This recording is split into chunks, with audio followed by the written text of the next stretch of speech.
Hey, what's going on, guys? It's Jack. It's that time again for the tier list, and this time we're talking about the best healers for Raid in Season 1 of The War Within. Now, keep in mind, all the healers are going to be looking very good. I don't think there's any that are going to be rough or poor. It's really going to be about the race to world first, because for any of these guilds, if you have a diverse group of healers, if you're bringing like a bunch of different specs, you're not stacking healers, you're going to have a fine time. So we're focusing on hardcore high-end raiding. Literally, all of the healers can be very successful if you are just a good player. I've been raiding cutting edge for over 10 years now, and honestly, I think that there's pretty damn good balance going into this new season. It's really just about being a skilled healer. So to start us off with our first category, we have the Race to World First lock. What will be definitely in the Race to World First for real bosses, for hard bosses. Nobody cares what the first boss is going to be fighting and what comp they're going to have. There's going to be another section for potential fourth, and I'm going to rate them in terms of how likely I think they are to be the potential fourth, and then the great tier, and then the rough tier, but of course the rough tier is going to be empty. So let's get it started. First and foremost, the Race to World First lock is, shocker, Holy Paladin, right? But it's not just about Diva Aura being good, having damage reduction to bring to the raid, all of that fun stuff, which we've seen rehashed for a million times over. I think there's some very real tangible benefits to Paladin beyond just a bunch of passives which lock in the spec, and it's that your spot healing is actually back for once. You actually can return to operating in that role as blasting tons of spot heal output onto your allies, which is tremendously effective. In a world that we live in where damage is so bursty, it really draws a stark comparison between specs that have good defensives and don't. And the biggest thing in high-end progression rating is that the people that don't have good defensives are just naturally going to need more spot healing. And since, from the dawn of time, every healer just wants to blast AoE healing, that role for healers, and it used to be even like Flash Conk Holy Priest, but traditionally it's been Holy Paladins, have been the ones equalizing health pools, pushing up those health pools together and making sure the people who are falling behind are going to stay on top. Now, one of the biggest things that I'm curious about, and I don't know how we'll see it go, but with tanks needing more healing, I don't know how that's really going to affect Holy Paladins and some of their beacon choices. In our testing before Paladin got a bunch of different nerfs, lots of Paladin players were running with Beacon of Virtue, blasting super hard, and that was kind of just how they did most of their AoE healing. But there's been a lot of tuning since that point. And historically, again, wide angle here, back in like Warlords when tanks were just getting annihilated, especially in like Blackrock Foundry, I remember we were just like, our answer to it was run like double Holy Paladin and just blast healing into tanks. I don't think we're going into double Holy Paladin whatsoever. I think it's just going to be a singular one, but I am curious to see the difference between some of the beacon usage and how some builds are going to be varying, because it still looks like Herald of the Sun is going to be dominant. Either way, the spec has a tremendous wealth of tools to keep your allies alive. It's going to be an incredibly important role to play Holy Paladin in the raid. It's going to feel like you're very tangibly having a big impact on your raid and equalizing health pools. So a good Paladin is going to be worth their weight in gold, and they're not just a passive aura bot the way that I feel like they were in Amir Drasil. Next up, you gotta know it, it's gonna be Disc Priest. Shocker, Holy Paladin Disc Priest, right? So, of course, Disc Priest bringing barrier and bringing ramp output to be able to blast a huge amount of healing, of multiple raid cooldowns worth of healing into a narrow window of time to push up health bars and keep everybody healthy, to the point where sometimes you're the only healer blasting a big cooldown for a mechanic going out. That's still going to be back, and it's going to be quite fun. One of the areas that Disc is actually insanely strong at is what they call negative heal absorbs. That's when there's an absorb placed on an ally that you have to heal it up in order to actually heal health bars once again.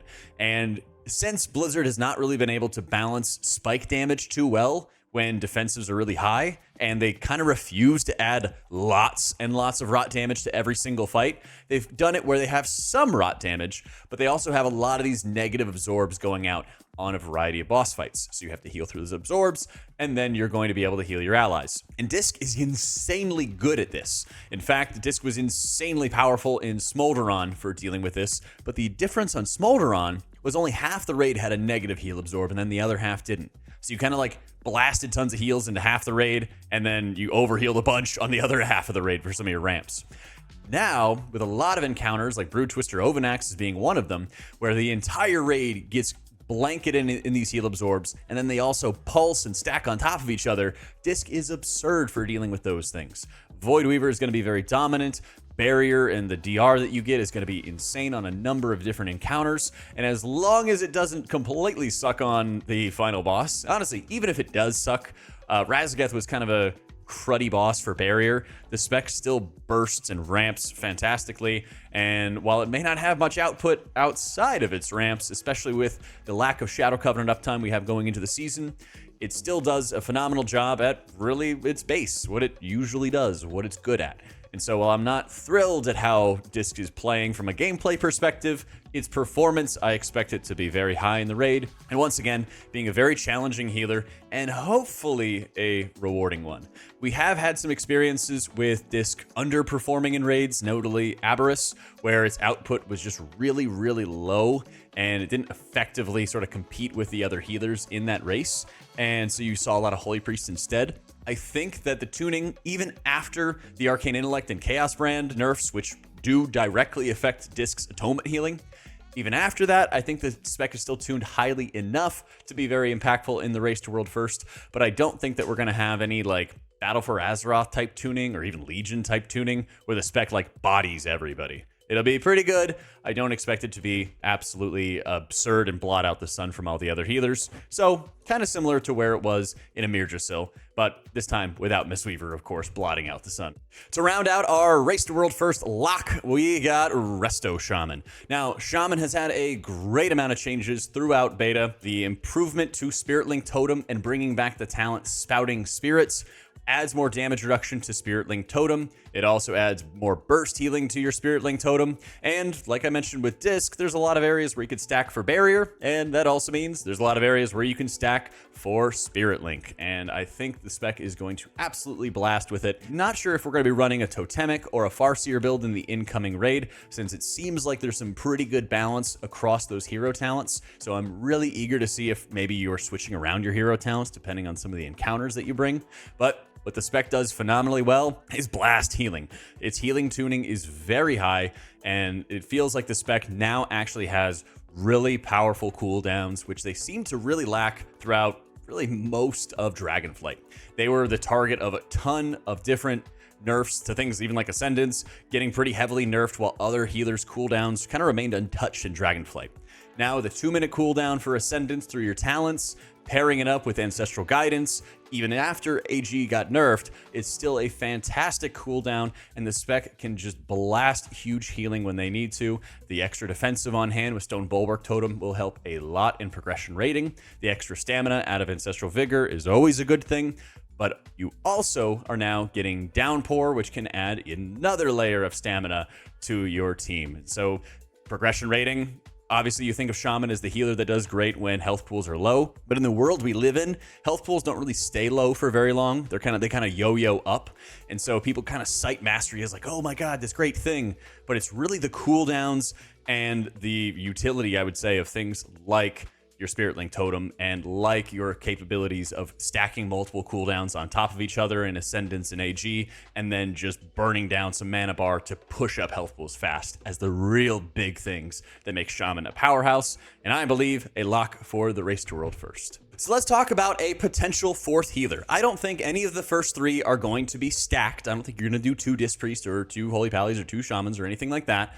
So what is the fourth healer that's going to be? Well, I'm going to put them in order for what I think is most likely. And, you know, this is an area I very well could be wrong on. So let's start off with Preservation Evoker. Preservation has gotten some pretty good streamlining to its talent tree, allowing you to kind of take some more M+ focused talents, some more raid focused talents throughout beta.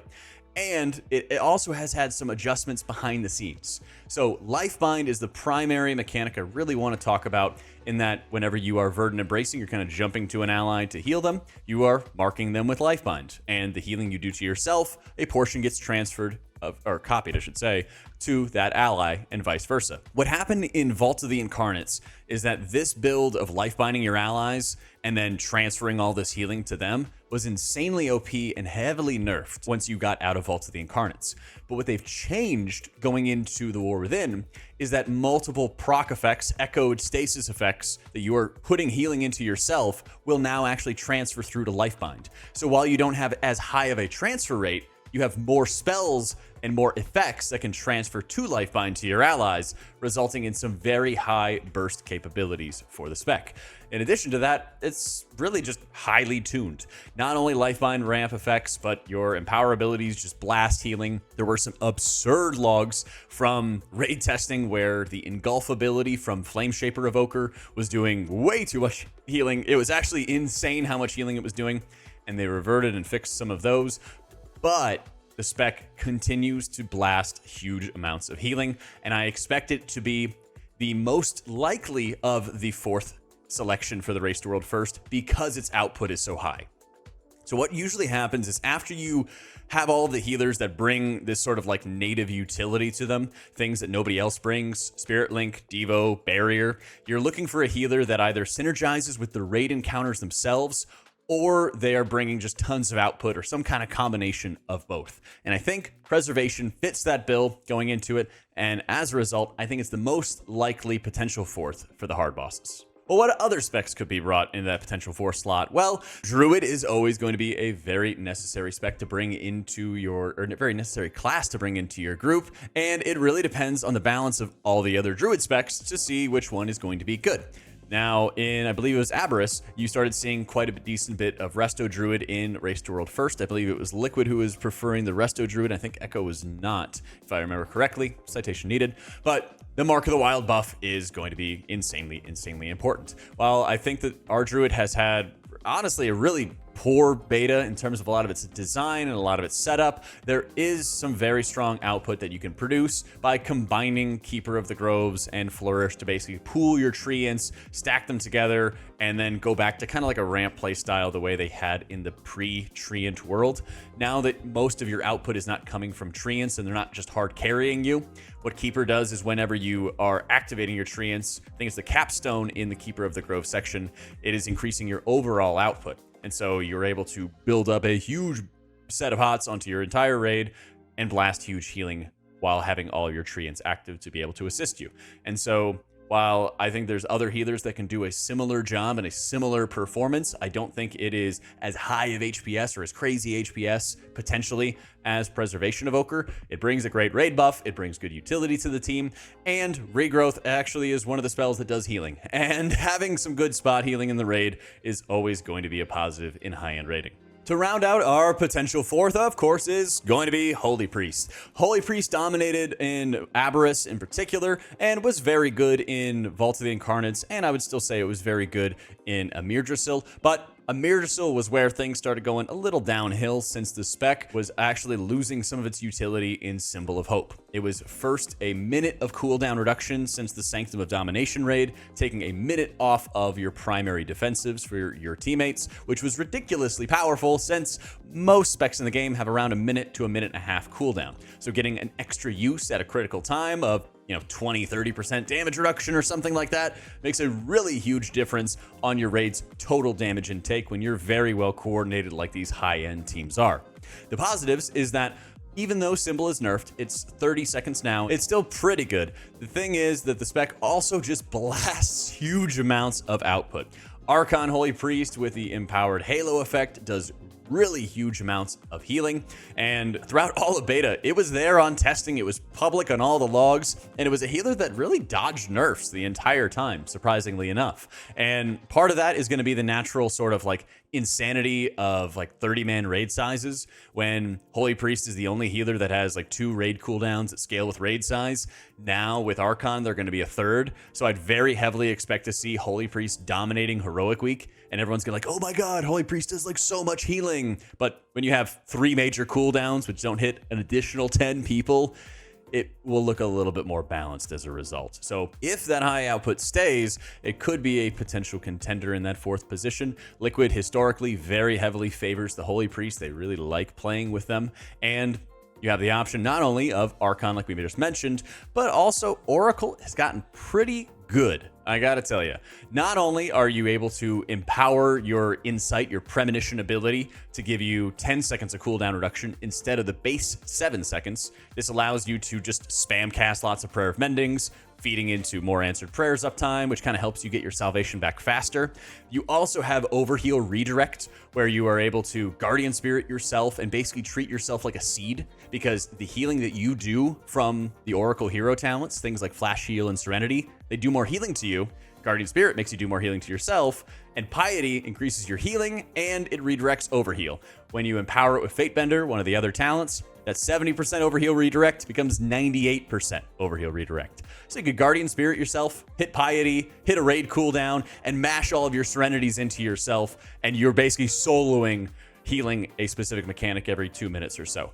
And so as a result, you really shouldn't sleep on Holy Priest, because they are a actually fantastic healer. I'm really excited to actually play it in a raid environment, because I think the gameplay is super fun. It's super engaging. Both hero talents are good and they do different things. Having Solace's damage reduction on hand can only be very helpful. So I'm really curious to see if we're not going to need the Mark of the Wild buff from the healer department, if Preservation, Evoker, and Holy Priest have some fairly equivalent overall output. I think there's a pretty darn strong argument for Holy Priest in the Race to World First. And lastly, we have our final tier, which is the great tier, and that is going to be Mistweaver. So even though this might get ignored by everybody when they just take a screenshot of the tier list and my face, I still think Mistweaver is going to be an excellent healer for high-end raiding.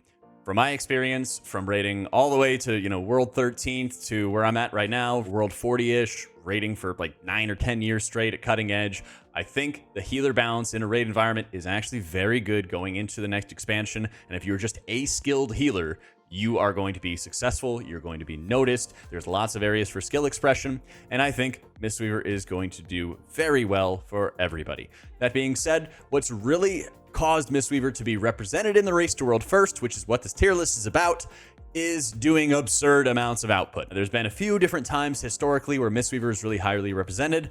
Obviously, Amirdrasil, where they were doing like 20% more healing than everybody else. But also, you saw it out of, I believe it was, gosh, I wish I remember the German guild's name. I don't think it was Advanced. But in Sanctum Domination, the Venthyr hero talent, or the Venthyr Covenant build, it was a Fallen Order, that's what it was, from Mistweavers, was ridiculous output. And they were running it as high as like World 5th or 7th or something along those lines, and like it was just blasting. The areas where Mistweaver gets high representation basically are kind of dependent on its output, and this is an issue not so much with the spec itself, but overall like healer utility balance for a raid. Having things like Revival and crazy single target healing worked really well in Amirdrasil, and even if Mistweaver didn't blot out the sun with doing absurd output, it basically was heavily brought because the single target healing for NPC healing, for the Revival, for the Farrakhan counter, things like that, which were really well suited to Mistweaver's kit. Since it doesn't look like we have those specific things, and it doesn't look like Mistweaver's doing insane healing, it's doing good healing, great healing, I think those are things that are going to detract from the spec specifically for the Race to World First. Overall, what the spec brings to the table with what looks like a hybrid sort of like Rising Mist caster-ish build for a raid. You don't have your like Clouded Focus setup anymore, so you're not just like mashing a Soothe and all of your output into one single person and then spreading everything out from there. You're not doing those things anymore, but you still look to be a powerhouse of output to your group and being able to like muscle heal through a lot of problems. Conjure the Celestial is insanely fun to play and makes for a very good 1.5 minute cooldown to bring to the table. And of course, you can absolutely blast some key single target, as Vivify's got some pretty good direct healing buffs, and you have tier set synergy with it as well going into the next expansion. So I expect it to be pretty fun to play. Personally, from my perspective, I'd love it if it was less castery and more fist weaving for raids, but that's just me. Overall, I don't think any healer should be a negative. I don't think there's any bad healer to bring into the next raid. And I think that you should be fine choosing whatever it is that you enjoy the most, playing it well, and you're going to do just fine. So thank you so much for watching, guys, and checking out our tier list. If you are enjoying the content and you want to support it further, check out our Patreon, as our Patreon members are listed over here to the side. Thank you so much for watching, guys. I hope you all enjoyed it, and I'll catch you all next time.